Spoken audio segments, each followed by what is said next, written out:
الحمد للہ رب العالمین والصلاة والسلام علی خاتم الانبیاء والمرسلین وعلی آلہ واصحابہ ومن تبعہم باحسان الی یوم الدین اما بعد۔ رسول اللہ صلی اللہ علیہ وسلم جب مکے سے مدینہ واپس آئے تو بہت سارے ایام اللہ کے نبی صلی اللہ علیہ وسلم نے اس وقت مدینہ ہی میں گزارے اور زکوٰۃ وصول کرنے والوں کا تعین کیا کہ کس قبیلے سے کس کو زکوٰۃ وصول کرنا ہے۔ پھر کچھ سریات بھیجے، ان سریات میں آخری سریہ بنو تمیم کا تھا اور وہ لوگ آئے تو بڑی بے ادبی کے ساتھ اللہ کے نبی صلی اللہ علیہ وسلم کو پکارا کہ باہر نکلیے، ہمارے پاس آئیے۔ تو اللہ تعالیٰ نے قرآن میں بھی آیت نازل کی کہ تم اللہ کے نبی صلی اللہ علیہ وسلم کو ویسے خطاب نہ کرو، ویسے مت بلاؤ جو تم آپس میں ایک دوسرے کو بلاتے ہو، پکارتے ہو۔ پھر بنو تمیم کے شاعر اور پھر بنو تمیم کے خطیب اور مسلمانوں کے صحابہ کرام کے خطباء اور شاعروں میں مقابلہ ہوا۔ بالآخر بنو تمیم سارے کے سارے کیا ہو گئے؟ مسلمان ہو گئے۔ جیسے ہم تو آخر میں یہ ہوا کہ سارے کے سارے اسلام قبول کر لیے اور اللہ کے نبی صلی اللہ علیہ وسلم نے ان کو بہترین تحائف سے نوازا، تحفے تحائف دیے اور ان کی عورتوں اور بچوں کو واپس کر دیا جو قیدی بن کر آئے تھے۔ اس کے بعد ایک اور سریہ قطبہ بن عامر 9 سن ہجری میں یہ ہوا، سفر کے مہینے میں۔ یہ سریہ تربہ کے قریب تبالہ کے علاقے میں قبیلہ قطعم کی ایک شاخ کی جانب روانہ کیا گیا۔ قطبہ 20 آدمیوں کو لے کر روانہ ہوئے، ان کے ساتھ 20 آدمی ہیں، 10 اونٹ ہیں۔ تو ایک اونٹ پر کتنے سوار ہو رہے ہیں؟ 20 آدمی ہیں، 10 اونٹ 20 آدمیوں کو تقسیم ہو رہے ہیں، باری باری لوگ سوار ہو رہے ہیں۔ مسلمانوں نے رات کے وقت حملہ کیا، فریقین کے بہت سارے لوگ زخمی ہوئے، لیکن جو امیر تھے، نام کیا تھا؟ قطبہ، جو 20 آدمیوں کے جو امیر تھے وہ مارے گئے اور بہت سارے لوگ بھی مارے گئے، لیکن مسلمان بھیڑ بکریوں اور بال بچوں کو مدینہ ہاک لے آئے، لیکن ان کے جو امیر تھے قطبہ، ان کا انتقال ہو گیا۔ اسی طرح ایک اور سریۃ الضحاک بن سفیان، یہ سریہ بنو کلاب قبیلے کی طرف اسلام کی دعوت دینے کے لیے بھیجا گیا، لیکن قبیلے والوں نے انکار کرتے ہوئے جنگ چھیڑ دیا، مسلمانوں نے انہیں ہرا دیا، ان کا ایک آدمی قتل کیا گیا۔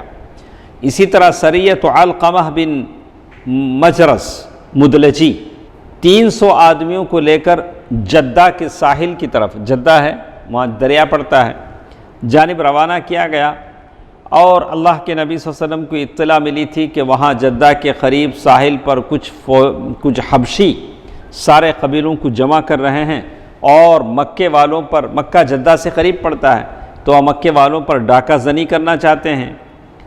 تو علقمہ رضی اللہ عنہ سمندر میں اتر کر ایک جزیرے تک پیش قدمی کی، اور حبشیوں کو جب معلوم ہوا کہ مسلمان آ رہے ہیں تو سارے وہاں سے بھاگ گئے۔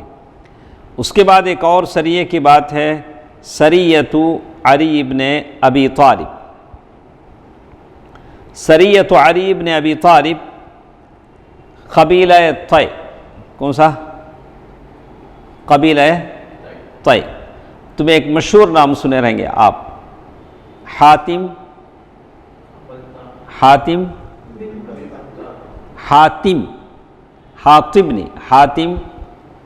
طائی۔ تمہیں زیادہ خرچہ کرے تو تمہارے گھر میں کیا بولیں گے؟ امی بڑا حاتم طائی بنے سو۔ تو یہ نام ہم سنتے ہیں حاتم طائی، اصل میں وہ قبیلہ طی ہے۔ وہ کیا ہے؟ قبیلہ طائی۔ تو حاتم طائی اسی قبیلے کے تھے، قبیلہ طی۔ اس قبیلے کی طرف بھیجا اللہ کے نبی صلی اللہ علیہ وسلم نے علی رضی اللہ تعالیٰ عنہ۔ وہاں ایک ان کا بت تھا جس کا نام قلس قاف لام سین، جیسے کلیسا بولتے نہیں ہم، تو وہ لوگ عیسائی تھے، وہ ایک مذہب کے معنی۔ تو اللہ کے نبی صلی اللہ علیہ وسلم نے علی رضی اللہ تعالیٰ عنہ کو بھیجا قبیلہ طی کی طرف، جا کر اسے کیا کر دو، ڈھا دو۔ حاتم طائی مشہور سخی ہیں، مشہور سخاوت کرنے والے ہیں۔ تو اللہ کے نبی صلی اللہ علیہ وسلم نے علی رضی اللہ تعالیٰ عنہ کو 100 اونٹ اور 50 گھوڑوں سمیت 150 آدمی کو دے کر روانہ کیا۔ جھنڈیاں کالی تھیں اور سفید پھریرا تھا۔ مسلمانوں نے فجر کے وقت حاتم طائی کے قبیلے پر طے پر چھاپا مار کر وہ جو بت تھا کلیسا اسے ڈھا دیا، اور قیدیوں اور چوپایوں اور بھیڑیوں پر قبضہ کر لیا۔ انہی قیدیوں میں ایک خاتون تھی، وہ خاتون حاتم طائی کی بیٹی تھی۔ وہ حاتم طائی جو بڑی سخی تھے ان کی بیٹی تھی۔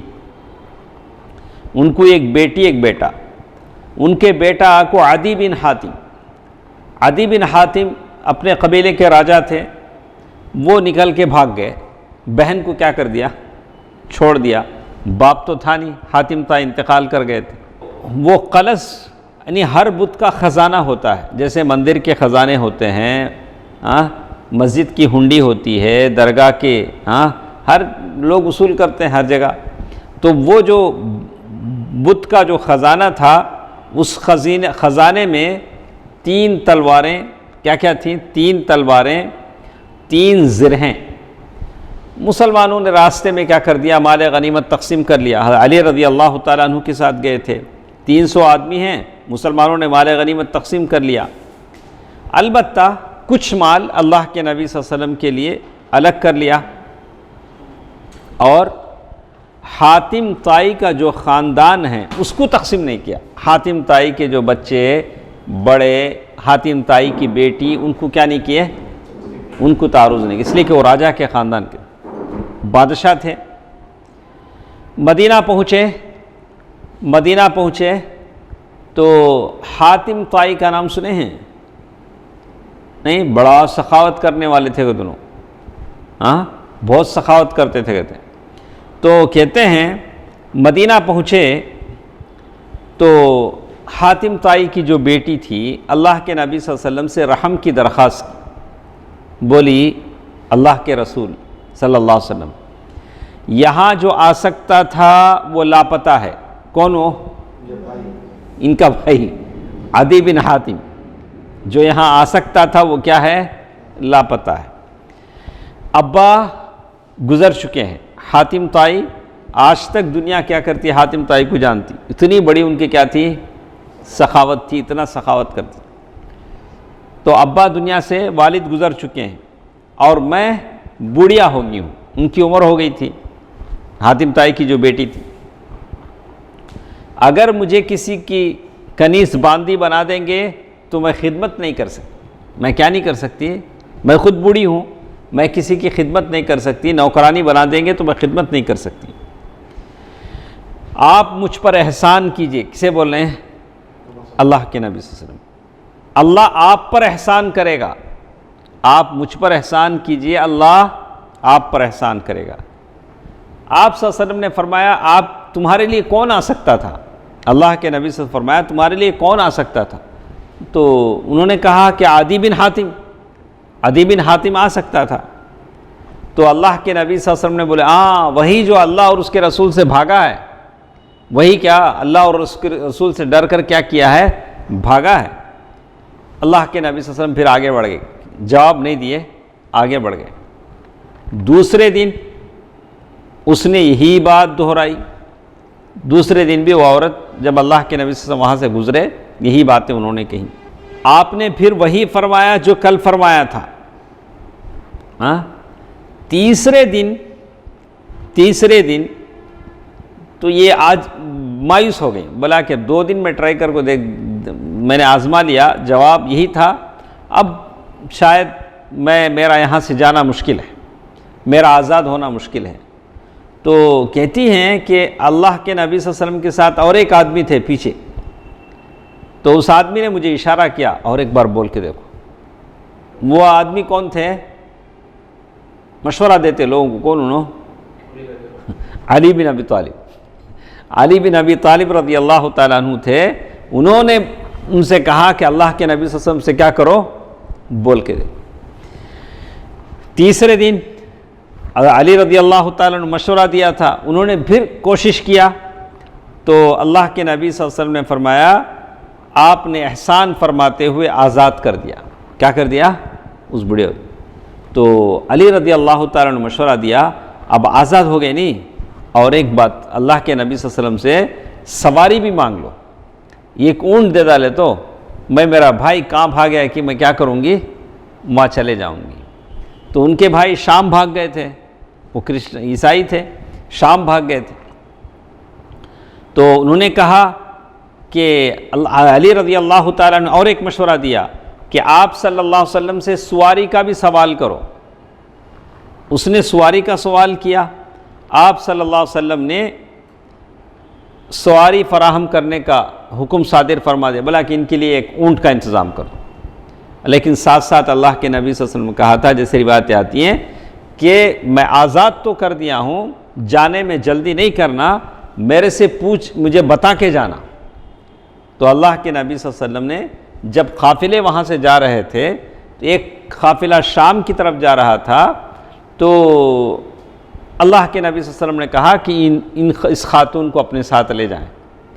اب ادھر عدی بن حاتم رضی اللہ عنہ شام تو چلے گئے، مسلمان نہیں ہوئے، لیکن بہن کا خیال ان کو تڑپا رہا ہے، بہن کس حالت میں ہے نہیں معلوم، بہن قید ہو کے چلے گئی۔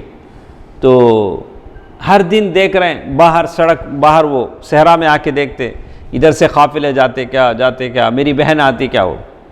تو ایک دن ایک ہودج، پردہ نشین خاتون کا ایک ہودج نظر آیا، اور وہ سیدھا ان کی طرف آتے رہا، تو یہ سمجھے کہ شاید اس میں میری بہن ہو سکتی ہے۔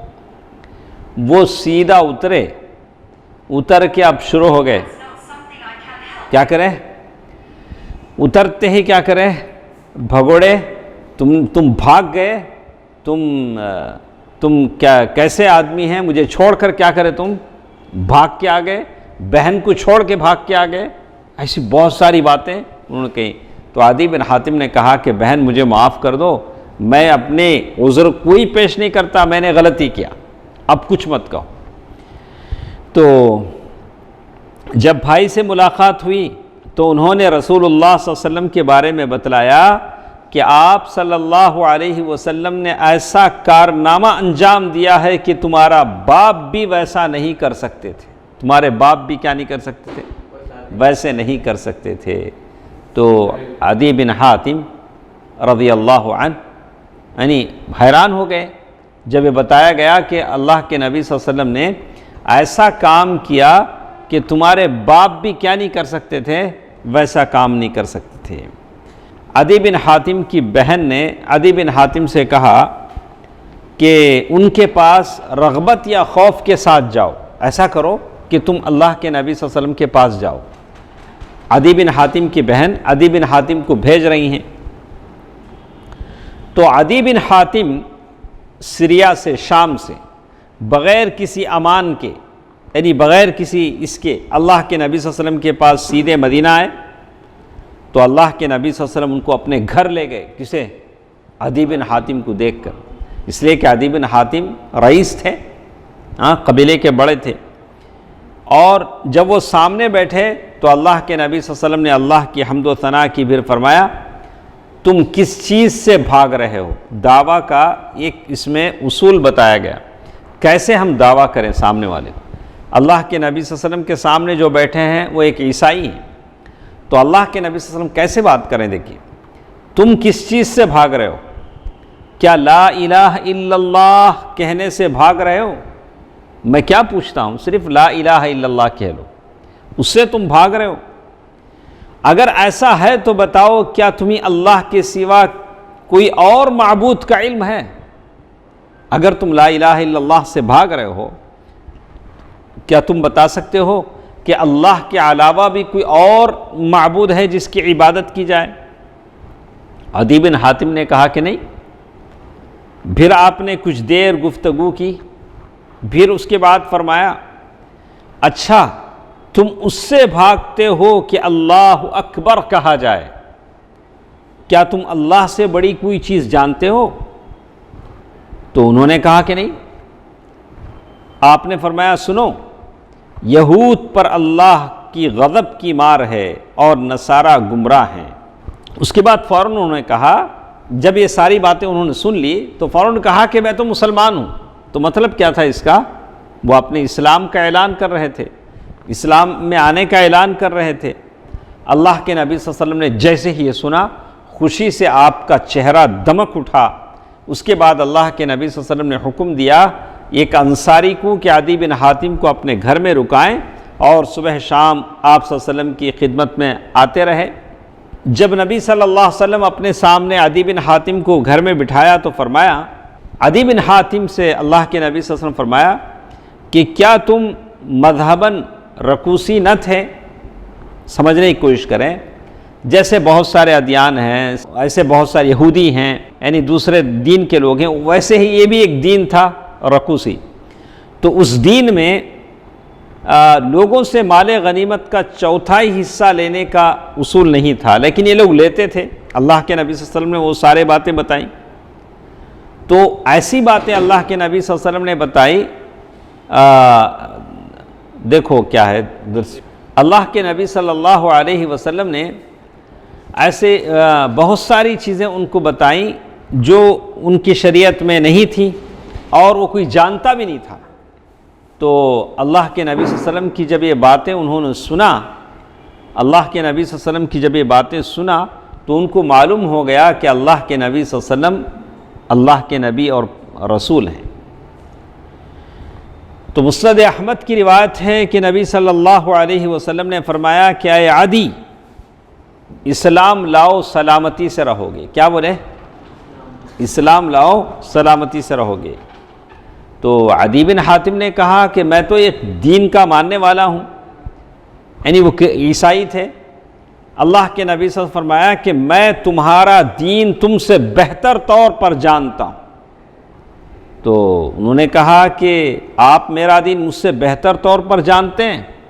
پھر اللہ کے نبی صلی اللہ علیہ وسلم نے ساری باتیں ان کو بتائیں۔ تو اس کے بعد آخر میں کچھ باتیں ہمارے ساتھ ہیں صحیح بخاری میں، اس کو غور سے سنیں۔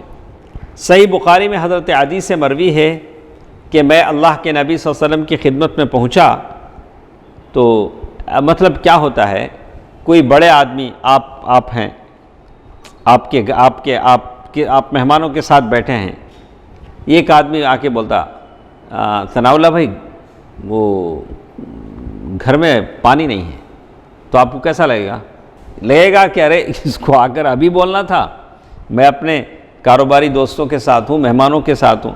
کوئی آ کے بولتا ثناء اللہ بھائی فلاں پرابلم ہے، فلاں ٹربل ہے۔ یہاں بھی ایسے ہوا، اللہ کے نبی صلی اللہ علیہ وسلم بیٹھے عدی بن حاتم کے ساتھ، ایک آدمی نے آ کر فاقہ کی شکایت کی، ہم بھوکے مر رہے ہیں، کھانے کو کچھ نہیں ہے۔ ہونا یہ تھا اللہ کے نبی صلی اللہ علیہ وسلم کی وہاں یہ تھی سرپرستی تھی، ہر طرف امن و امان تھا، کوئی شکوہ شکایت نہیں تھا۔ ایسے موقع پر عدی کے سامنے آ کر کیا کر رہے ہیں، کوئی فاقے کی شکایت کر رہے ہیں۔ اچھا، پھر دوسرے آدمی نے آ کر ڈاکہ زنی کی شکایت کی، فلاں جگہ ڈاکہ پڑ گیا، تو اللہ کے نبی صلی اللہ علیہ وسلم کو اور یہ ہوا۔ اچھا، آپ نے فرمایا عدی، یہ ساری باتیں عدی سن رہے تھے، عدی بن حاتم بولے تھے کہ اللہ کے نبی صلی اللہ علیہ وسلم کی سلطنت ہے، یہاں کوئی فاقے کی شکایت کر رہا ہے، یہاں کوئی وہ ڈاکہ زنی کی شکایت کر رہا ہے۔ تو اللہ کے نبی صلی اللہ علیہ وسلم نے کہا کہ عدی، تم نے ہیرا دیکھا ہے؟ ہیرا ایک جگہ کا نام، تو اگر تمہاری زندگی لمبی ہوئی تو تم دیکھ لو گے کہ ایک پردہ نشین عورت ہیرا سے چل کر آئے گی، خانہ کعبہ کا طواف کرے گی اور اسے اللہ کے سوا کسی کا ڈر نہیں ہوگا۔ یعنی اکیلی عورت دور دراز سے سفر کر کے آئے گی اور کعبے کا طواف کرے گی، اسے کسی کا ڈر نہیں ہوگا سوائے اللہ کے۔ اچھا، اللہ کے نبی صلی اللہ علیہ وسلم نے یہ بات جب بولا ہے تو اس میں کیا دلیل ملتی ہے شعیب؟ ہاں نہیں، دلیل کیا ملتی ہے؟ اکیلی عورت سفر، اللہ کے نبی صلی اللہ علیہ وسلم نے بتایا کہ اکیلی عورت ہیرا سے سفر کر کر کعبۃ اللہ تک آئے گی، طواف کرے گی اور اسے اللہ کے سوا کسی کا ڈر نہیں ہوگا۔ جب اللہ کے نبی نے یہ کہا تو اس کی دلیل کیا ملتی ہے؟ اکیلی عورت سفر کر سکتی ہے، لیکن اصول ایسا نہیں۔ جو بطور خبر بتایا جائے اس سے آپ دلیل نہیں لے سکتے ہیں۔ اللہ کے نبی صلی اللہ علیہ وسلم یہاں کیا کر رہے ہیں؟ بطور ایک واقعے کے خبر کے بتا رہے ہیں، اس سے کوئی دلیل لے کے نہیں کہہ سکتا کہ دیکھو اللہ کے نبی صلی اللہ علیہ وسلم بولے اکیلے عورت سفر کر سکتی ہے بغیر محرم کے، جائز نہیں۔ پھر اللہ کے نبی صلی اللہ علیہ وسلم فرمایا کہ اگر تمہاری زندگی دراز ہوئی تو تم کسرا کے خزانے فتح کرو گے۔ اللہ کے نبی صلی اللہ علیہ وسلم نے بتایا کہ تمہاری زندگی لمبی ہوئی تو کسرا کے خزانے تم فتح کرو گے، اور اگر تمہاری زندگی لمبی ہوئی تو تم دیکھو گے کہ آدمی چلو بھر کر سونا یا چاندی نکالے گا، اور ایسے آدمی کو تلاش کرے گا جو اسے قبول کرے تو اسے کوئی قبول کرنے والا نہیں ملے گا۔ یعنی سونا اور چاندی لے کر آدمی ڈھونڈے گا کہ کوئی صدقہ خیرات لینے والا ہے، لیکن نہیں ملے گا۔ تو اسی روایت کے آخر میں حضرت عدی کا بیان ہے کہ میں نے دیکھا کہ ہودج نشین عورت حیرہ سے چل کر خانہ کعبہ کا طواف کرتی ہے۔ عدی بن حاتم رضی اللہ تعالیٰ عنہ نے اپنی زندگی میں دیکھ لیا، اور اسے اللہ کے سوا کسی کا ڈر نہیں، اور میں خود ان لوگوں میں سے تھا جنہوں نے کسریٰ بن ہرمز کے خزانے فتح کیے۔ کسریٰ کے رومن امپائر کے خزانے کیا ہوئے؟ انہوں نے مسلمانوں نے فتح کیے۔ اگر تم لوگوں کی زندگی لمبی ہوئی تو تم لوگ وہ چیز بھی دیکھ لو گے جو نبی اکرم ابو القاسم صلی اللہ علیہ وسلم نے فرمائی تھی کہ آدمی چلو بھر کر سونا اور چاندی بانٹنے نکلے گا، کوئی لینے والا نہیں رہے گا۔ وہی ایک نہیں دیکھے دنوں عدی بن حاتم، باقی ساری چیزیں اپنی زندگی میں دیکھ چکے تھے۔ یہ تو تھی بات عدی بن حاتم رضی اللہ عنہ کی، جو حاتم طائی کے بیٹے ہیں اور ان کی بہن تھی۔ تو اس سے معلوم ہوتا ہے کہ ایک بہن کی کتنی تڑپ ہوتی ہے کہ اپنے بھائی کو راہ ہدایت پر لائیں۔ اسی تڑپ کے ساتھ وہ اپنے بھائی کے پاس گئیں۔ اسی طرح ہم نے اکرمہ بن ابی جہل کی بیوی کے بارے میں دیکھا کہ کس تڑپ سے وہ اپنے شوہر کو اللہ کے نبی صلی اللہ علیہ وسلم کے ساتھ لائیں۔ تو یہ خاندانی تعلقات تھے صحابہ کرام کے۔ وہ حق کی اہمیت کو جانتے تھے کہ جیسے ہم مسلمان ہو گئے ہیں وہ بھی مسلمان ہو کر ہمارے ساتھ کیا ہو، جنت میں چلے آئیں۔ یہاں تک یہ بات ختم ہو گئی۔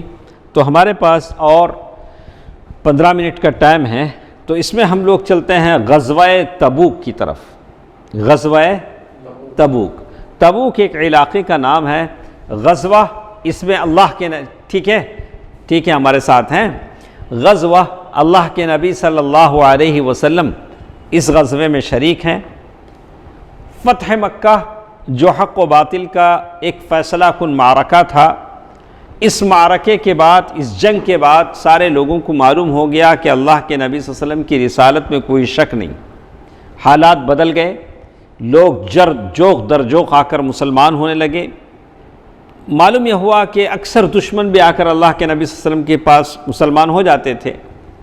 تو یہ غزوے کا سبب کیا تھا؟ یہ غزوہ تبوک جو تھا اس کا ریزن کیا تھا؟ تو اس کا ریزن یہ تھا کہ رومیوں کو جب معلوم ہوا کہ مسلمانوں کی طاقت بڑھ رہی ہے تو انہوں نے سوچا کہ مسلمانوں کو کچل دیں، مسلمانوں کو پوری طرح ختم کر دیں۔ اور رومیوں کی اور مسلمانوں کی دشمنی کب سے شروع ہوئی اکرم؟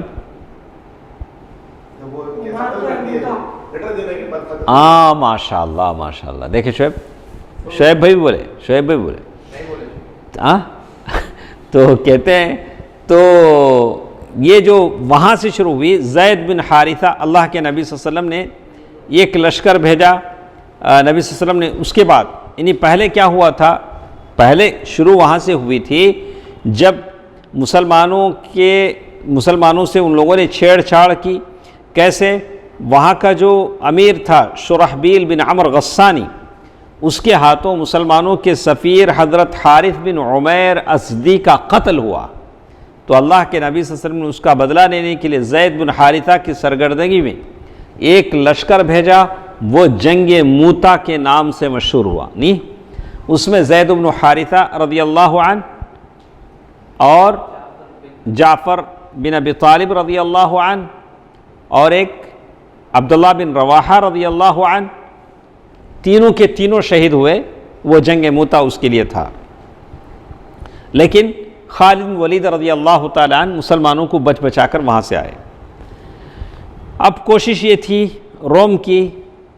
رومیوں کی کہ مسلمانوں کو اب پوری طرح ختم کر دیں، تو انہوں نے جنگ کی تیاریاں شروع کر دیں، اور ادھر مدینے میں خبریں آ رہی تھیں کہ رومن امپائر مسلمانوں کو مٹانے کی تیاریاں کر رہا ہے، اور پوری طرح رومیوں کا ایک ریلا آ جائے گا جو مسلمانوں کو پورا مٹا کر رکھ دے گا۔ اس طرح کا، جیسے آپ اس کا اندازہ اب ایسے کر سکتے ہیں کتنا اس زمانے میں ڈر تھا صحابہ کو، آپ اندازہ لگا سکتے ہیں کہ اللہ کے نبی صلی اللہ علیہ وسلم اپنی بیویوں سے کسی بات پر ناراض ہو گئے، اپنی بیویوں سے کسی بات پر ناراض ہو گئے، امہات المؤمنین سے، تو 1 مہینے کے لیے ایلا کر لیا تھا۔ کیا کر لیا تھا؟ ایلا کے معنی اللہ کے نبی صلی اللہ علیہ وسلم نے قسم کھا لیا کہ میں عورت کے پاس نہیں جاؤں گا 1 مہینہ، ساری عورتوں سے۔ یہ بھی روایت ہے، میں پوری روایت آپ کے سامنے رکھتا ہوں۔ اللہ کے نبی صلی اللہ علیہ وسلم سارے بیویوں کو چھوڑ کر اوپر ایک کمرے میں چلے گئے، تنہائی پسند ہو گئے۔ صحابہ اکرام کو شروع میں معلوم نہیں ہوا کہ کیا ہوا ہے۔ انہوں نے سمجھا کہ نبی صلی اللہ علیہ وسلم نے طلاق دے دی ہے، بیویوں کو طلاق دے دی ہے، حالانکہ ایسا نہیں ہوا تھا۔ کیا ہوا تھا؟ ایلا کر لیا تھا۔ تو سارے صحابہ اکرام میں رنج و غم، شدید رنج و غم پھیل گیا۔ عمر بن خطاب رضی اللہ تعالیٰ عنہ اس واقعے کو بیان کرتے ہوئے کہتے ہیں کہ میرا ایک ساتھی انصاری صحابی تھے، عمر رضی اللہ تعالیٰ عنہ جب نہیں ہوتے، وہ انصاری صحابی اللہ کے نبی صلی اللہ علیہ وسلم کے ساتھ جو بھی ہوتا اس کو جا کر عمر رضی اللہ تعالیٰ عنہ کو بتاتے۔ عمر رضی اللہ تعالیٰ عنہ جب اللہ کے نبی صلی اللہ علیہ وسلم کے ساتھ رہتے، وہ جا کر کیا کرتے؟ اپنے ساتھی کو بتاتے۔ کہتے ہیں ایک دوسرے کے پڑوسی تھے، باری باری اللہ کے نبی صلی اللہ علیہ وسلم کی خدمت میں حاضر ہوتے تھے، یعنی مس نہیں ہونا، اللہ کے نبی صلی اللہ علیہ وسلم کیا بول رہے ہیں، کیا ہو رہا ہے، حالات کیا نہیں ہونا، مس نہیں ہونا۔ اس زمانے میں غسان کے بادشاہ کا بڑا خطرہ لگا رہتا تھا، پتہ نہیں رومی کب آ جائیں، مدینے پر کب حملہ کریں۔ دوسری طرف اللہ کے نبی صلی اللہ علیہ وسلم اپنی بیویوں سے کیا کریں ہیں، ایسا کریں۔ تو کیا ہوا کہ ہمارے سینے ڈر سے بھرے ہوئے تھے، پتہ نہیں کب دشمن مدینے پر آ کر حملہ کر دے۔ تو ایک دن انصاری جو دوست تھے ان کے، وہ انصاری دوست آ کر وہ دروازہ پیٹنے لگے، حضرت عمر کا دروازہ کیا کرنے لگے، زور سے مارنے لگے اور کہنے لگے کھولو کھولو دروازہ کھولو۔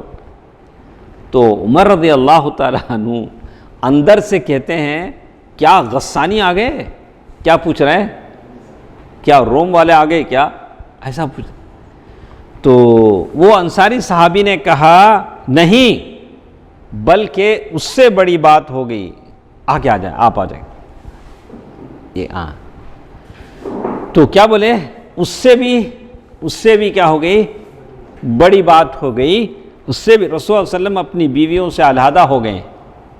وہ انصاری صحابی آ کر کیا بولے، وہ غسانی آنے کا چھوڑو، اللہ کے نبی صلی اللہ علیہ وسلم اپنی بیویوں سے کیا ہو گئے ہیں، علیحدہ ہو گئے ہیں۔ تو صحابہ یہ سمجھ رہے تھے کہ اللہ کے نبی صلی اللہ علیہ وسلم نے بیویوں کو کیا کر دیا ہے، طلاق دے دیا۔ تو کہتے ہیں اس کے بعد انہوں نے کہا،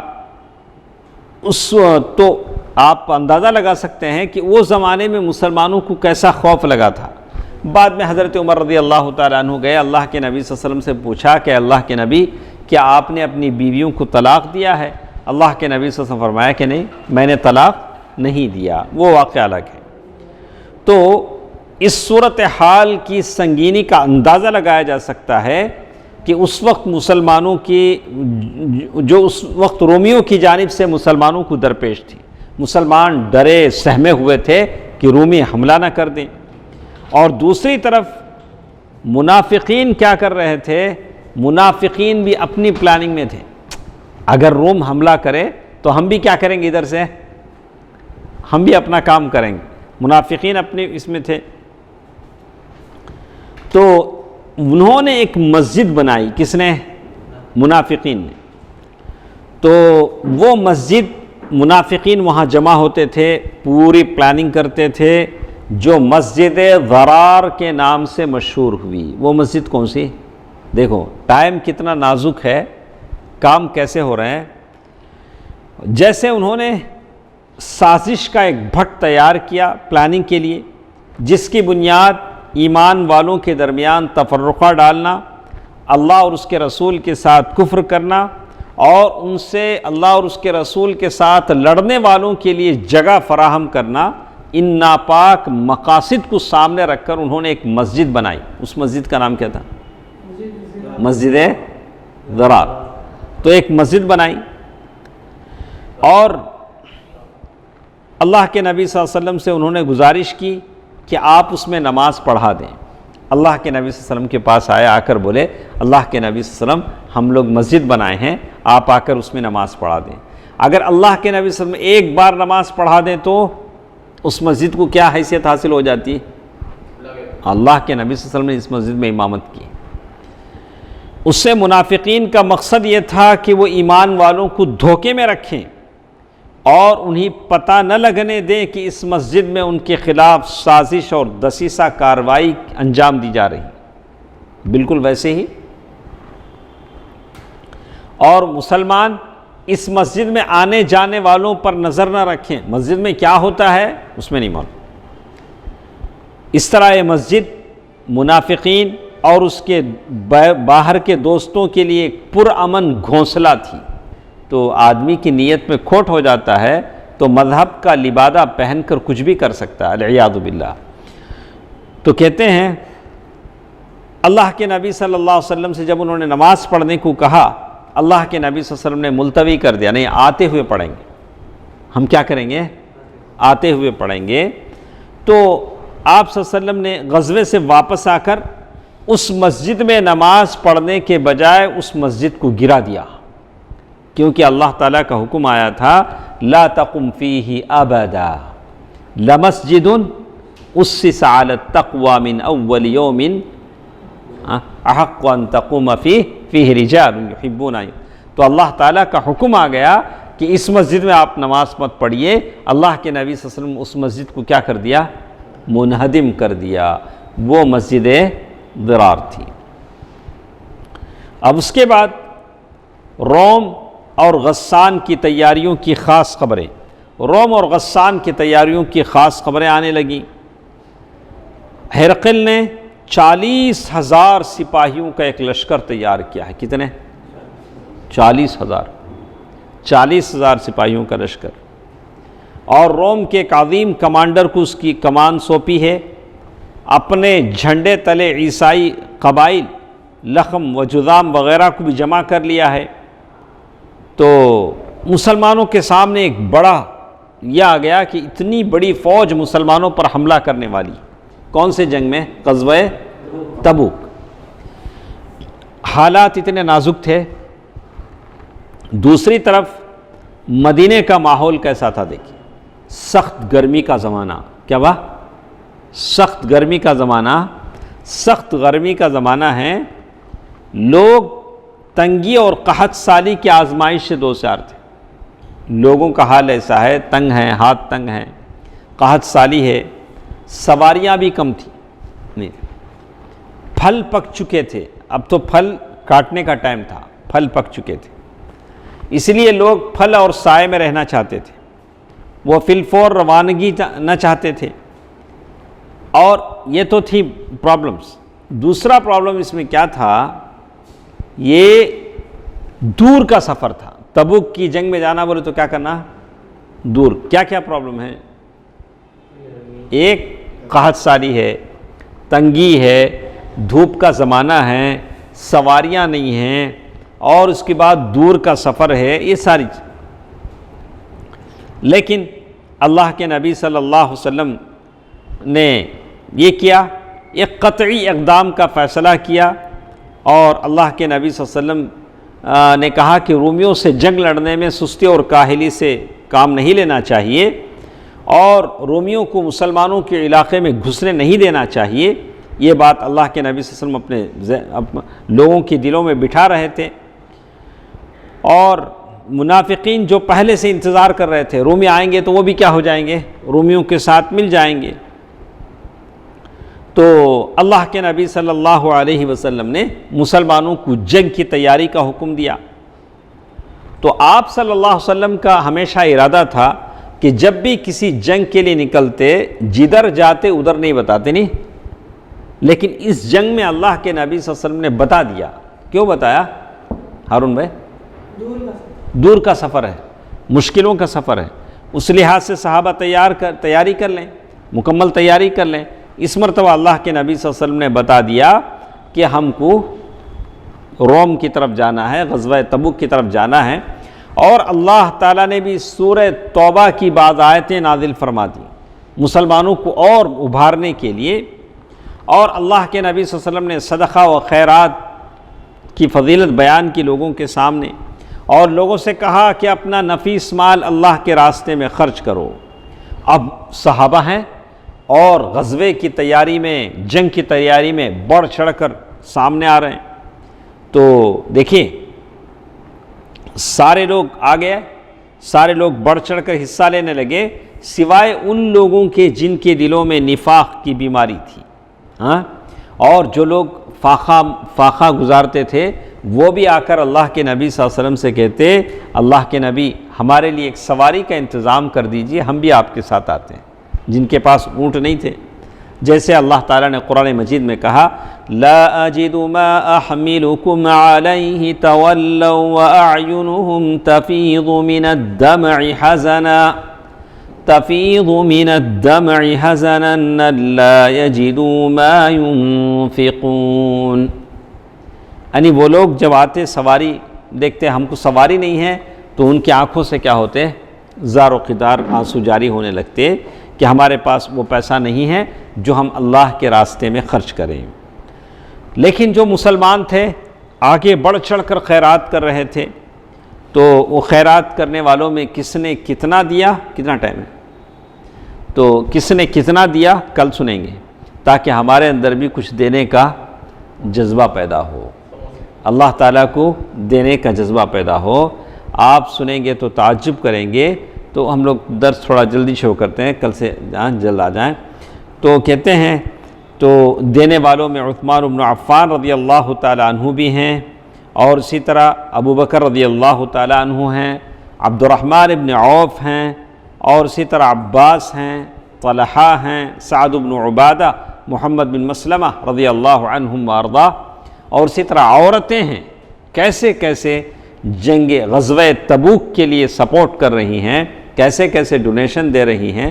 انشاءاللہ اللہ تعالیٰ ان کی خدمات کو قبول فرمائے، اللہ تعالیٰ ان کو بہترین جزا دے، آمین. انشاءاللہ کل کے درس میں ہم سنتے ہیں سبحانک اللہم ربنا وبحمدک اشہد ان لا الہ الا انت استغفرک واتوب الیک. والسلام علیکم ورحمۃ اللہ وبرکاتہ.